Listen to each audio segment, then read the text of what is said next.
మనతో పాటు 37వ వార్డు నుంచి బీజేపీ అభ్యర్థిగా మనకు కార్పొరేటర్ గా రామగిరి అఖిల్ గారు అనే వ్యక్తి పాల్గొనడం జరిగింది అభ్యర్థిగా.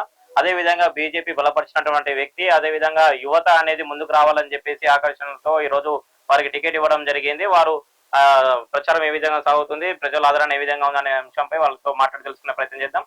చెప్పండి అన్న, ప్రజల్లో ఆదరణ ఏ విధంగా ఉంది, స్పందన ఏ విధంగా ఉంది మీకు? జై శ్రీరామ్. మరి ప్రజల్లో ఆదరణ గత 40 సంవత్సరాల నుంచి బీజేపీ ఉంది ఈ ప్రాంతంలో. ఈ వార్డులో ఉన్న 7 పార్కులు మున్సిపల్ పార్కులైనా కాపాడుకుంది బీజేపీ. ఇవి కాపాడబోయేది కూడా బీజేపీ. గతంలో నా దగ్గరకు వచ్చి ఈ ప్రాంతంలో రవీంద్ర ఏటీఎం వెనకాల ఉన్న ప్రాంతంలో కంప చెట్లతో కూడుకున్న పార్క్ని మీరు ఏ విధంగా డెవలప్ చేస్తారని అడగడం జరిగింది కాలనీ వాళ్ళంతా కలిసి. నేను వచ్చేసి మహారాణా ప్రతాప్ అనే ఒక ఆలోచన వచ్చి, మా యూత్ పేరు మహారాణా ప్రతాప్ విగ్రహం పెడితే మంచిగా ఉంటుంది. మహారాణా ప్రతాప్ విగ్రహం పెట్టిన తర్వాత దానికి నల్గొండ పట్టణం నుండి వచ్చి ఇక్కడ రవీంద్రనగర్లో మహారాణా ప్రతాప్ విగ్రహం ఎక్కడ ఉందని చూడాల్సి వచ్చింది. దాని ఒకటి సుందరవదనంగా అయింది. 10 లక్షల రూపాయలు పెట్టి మహారాణా ప్రతాప్ విగ్రహం మరియు మండపం ఏర్పాటు చేయబడింది. మరియు ఏ వీధిలో చూసినా బ్రహ్మరథం పడుతారు బీజేపీ అనేది కాషాయం, రాబోయేది కాషాయ జెండా ఎగిరేది బీజేపీ. ఈ సంవత్సరాల నుంచి కూడా బీఆర్ఎస్ అనేది రావడం జరుగుతుంది. ఇప్పుడు కాంగ్రెస్ పార్టీ అధికారంలో ఉన్నది. ఇప్పుడు మీరు ప్రస్తుతం మీరు ఏ విధంగా పార్టీలను ఎదుర్కొని నిలుచుకోగలని మీరు భావిస్తున్నారు? గత 10 సంవత్సరాల నుంచి కూడా బీజేపీ గత కౌన్సిలర్ కూడా భుజనాగరాజు గారు వారి సేవలు అన్ని ఏ ఇంటికి పోయినా భుజనాగరాజు సేవలు మేము మర్చిపోలేకపోతున్నాము. భుజనాగరాజు గారు మా ఇంటికి ఇది చేసిరు అది చేసిరు అని చెప్తారు. వారు బలపరిచిన అభ్యర్థిని కాబట్టి నన్ను కూడా ఆ విధంగా ఆదరిస్తారని.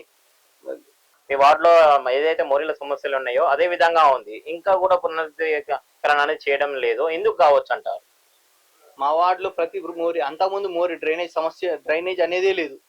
డ్రైనేజ్ అసలు ఏది ఇంకా లేదు. సెంట్రల్ నిధులు, మన కేంద్ర నిధుల ద్వారా వచ్చిన ఫండ్తోనే మన ప్రతి ఒక్క మోరీ అయినా కానీ ఇప్పుడు చూడొచ్చు. ఈ మోరీలన్నీ కూడా ప్రతి ఒక్కటి సీసీ మోరీలు మనం ఊరించుకున్నాం. సీసీ రోడ్లు కూడా ఈ బీజేపీ ప్రభుత్వంలో గతంలో రోడ్లు అనేదే లేదు. ఈ కాలనీలో అసలు కామేశ్వరరావు కాలనీలో మేము ఇల్లు కట్టుకోలేము నాయన, ఇల్లు కట్టుకుని అమ్ముకునే పరిస్థితి ఉండేసరికి అందులో దోమల బరద ఉండే బుడదతో కాలు దిగుతున్నచ్చు. ఇప్పుడు అసలు రోడ్లు వేసేసరికి ఇక్కడ కామేశ్వరరావు కాలనీలో గతంలో అసలు లేని కొనుక్కోవద్దు, ఈయన వెళ్ళిపోవాలనుకునే వ్యక్తులు కూడా ఇప్పుడు ఇక్కడనే ఉండాలి, ఇక్కడనే కట్టుకోవాలనే పరిస్థితికి వచ్చారు. మీ పార్టీలో బలమైన నాయకులు లేకపోవడంతో మేయర్ అభ్యర్థి ఇంకా కూడా బలపరచలేదని మీరు భావిస్తున్నారు, ఏ విధంగా చూసుకోవచ్చు అంటారు? అదేమీ లేదు. మా పార్టీలో అందరు నాయకులే, అందరు మా కార్యకర్తలే. మా పార్టీలో అది ఏమీ లేదు. ఖచ్చితంగా మేయర్ అభ్యర్థి అనేది గెలిచినాక మా పార్టీ నాయకత్వం రామచంద్రరావు గారు ఆదేశం మేరకు ఎవరు చేస్తే వారు, జిల్లా అధ్యక్షుడు వర్షిత్ రెడ్డి గారు ఆదేశాల మేరకు ఎవరు చేసినా మేము అందరూ ఏకగ్రీవం ఉంటాం, ఏకతాటి పైన ఉంటాం. మీరు అంతా భ్రమలు అవన్నీ మసిపూసి మారేడుకాయలు, ఎవరు కూడా ఏమి చేయలేరు మా పార్టీని. అంటే మీరు ఈ వార్డుకి కొత్త, అదే విధంగా మీరు యువత పట్ల కొత్తగా వస్తున్నారు కాబట్టి మీ ప్రత్యర్థి పార్టీ ఎవరైతే ఉన్నారో వాళ్ళు మీపై ఆ సవాల్ అయితే విసరడం జరుగుతుంది. వాళ్ళు గెలవరు, కనీసం డిపాజిట్ కూడా రాదని చెప్పేసి వాళ్ళు తెలియజేయడం జరుగుతుంది. దాన్ని మీరు ఏ విధంగా చెప్పాలనుకుంటున్నారు? ఈ వార్డులో కొత్తగా పుట్టి పెరిగింది నేను ఈ వార్డు. వాళ్ళు ఎక్కడనో ఉన్నారు.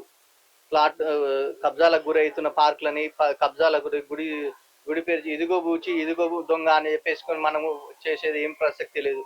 ఇంకా పక్కా బీజేపీ వార్డు, బీజేపీ అభ్యర్థులను బలపరిచిన వార్డు, అందరు ఏకతాటిగా ఉండి నువ్వే కరెక్ట్ అభ్యర్థివి, ఈ వార్డులో నువ్వైతేనే గెలుస్తావు అని చెప్పేసి ముమ్మూటిగా నన్ను ఏకగ్రీవంగా తీర్మానం చేసి బీజేపీ అభ్యర్థిగా నన్ను నిలబెట్టినందుకు ఈ వార్డు ప్రజలందరికీ నా శిరస్సు వంది నా పాదాభివందనాలు చేస్తున్నాను.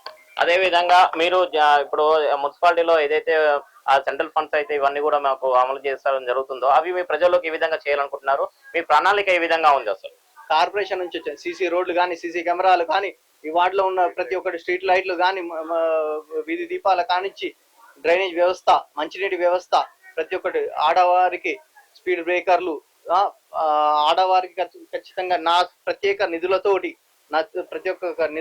ఆడవారికి ప్రతి ఒక్కటి కూడా చేయగలుగుతాను నేను. కోలాటాలు మరియు కుట్టు మిషన్లు, టైలరింగ్, ఎంబ్రాయిడింగ్ ప్రతి ఒక్క పనులు నేను చేపించగలుగుతాను. గతంలో ఏదో చేస్తాను, వాళ్ళ కేంద్ర ప్రభుత్వం ఇచ్చిన నిధులు, రాష్ట్ర ప్రభుత్వం ఇచ్చిన నిధులతో పాటు నేను వచ్చి ప్రతి ఒక్క పనులు నేను చేయగలుగుతాను. అట్లనే కానీ ఎవరు పెద్దవాళ్ళకే చేస్తారు, చిన్న వాళ్ళకి చేయరని మీరు అనుకోవచ్చు. ప్రతి ఒక్క చిన్న పిల్లలకు కూడా నేను ప్రతి ఒక్కటి కూడా చిన్నపిల్లలకు ఆట వస్తువులు కానీ, ప్లే స్కూల్స్లో కాగా నేను ఒక ఆధునిక నేను చదువుకున్న విద్యావేత్తని, ప్రతి ఒక్కటి కూడా చేయగలుగుతాను. అంటే బీజేపీ పార్టీ మిమ్మల్ని బలపరచడం గల కారణం ఏమై ఉందని మీరు చెప్పుకోవచ్చు? పదవి లేకుండా చాలా చేస్తున్నాడు ఈ యువకుడు. గత 4-5 సంవత్సరాల నుంచి కరెక్ట్ వార్డులోనే ప్రతి ఒక్క సమస్య. ఆ వార్డులో పోతే 13 కేవీ లైన్లో వీధి దీపం లేదు అంటే ఈ యువకునికి తెలుసు. కరెక్ట్ మన దగ్గరకు వచ్చి బీట్ మార్కెట్ వెనకాల ఉన్న పార్క్లో డ్రైన్ లేదు. డ్రైన్ ఎందుకు లేదు అని అడిగాడు. దానికి ఓపెన్ డ్రైన్ క్లోజ్ చేసి ఎవరికి ఇబ్బంది కాకుండా చేయగలరు.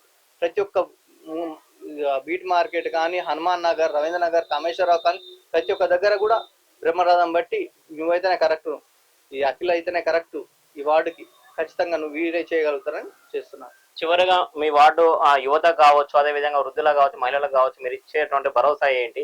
అంటే మీరు మీకు అవకాశం ఇచ్చి మీకు గెలిపించాక మీరు 100 రోజులలో మీరు చేసి నిరూపించుకున్నటువంటి పనులు ఏమైతే ఉంటాయి? నేను ప్రతి ఒక్క పని కూడా ఈ వార్డులో నేను కమిషన్లకి, కాంట్రాక్ట్లకి చేసే రాజకీయం చేస్తలేను. కమిషన్లకు కాంట్రాక్ట్ చేసే రాజకీయాలు నాకు అవసరం లేదు. 100 రోజుల్లో మరి కేంద్ర నిధుల నుంచి, కార్పొరేషన్ నుంచి డైరెక్ట్ నిధులు వస్తున్నాయి, అదంతా రాష్ట్ర నిధులు వస్తున్నాయి, ఇవన్నీ చెప్తున్నారు. అది అంతా దుష్మాటలే.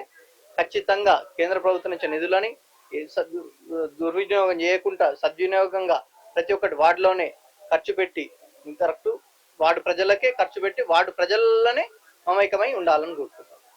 రైట్, చూస్తున్నారు కదండి. ఇప్పుడు మనతో పాటు రామగిరి అఖిల్ గారు తెలియజేయడం జరిగింది. వారు చేసినట్టు సేవా కార్యక్రమాల అనంతరం కూడా వాళ్ళు సేవా కార్యక్రమాలతోనే పార్టీలోకి బలపరచడం అనేది వాళ్ళు తెలియజేయడం జరిగింది. అదే విధంగా మాకు ఈసారి అవకాశం ఇస్తే ఏదైతే డ్రైనేజ్ సమస్యలు ఉన్నాయో, అదే విధంగా వీధి లైట్ల సమస్యలు ఉన్నాయో, ప్రతి ఒక్క సమస్యలకు మీరు పరిష్కార మార్గం అనేది మీకు చూపడం జరుగుతుంది.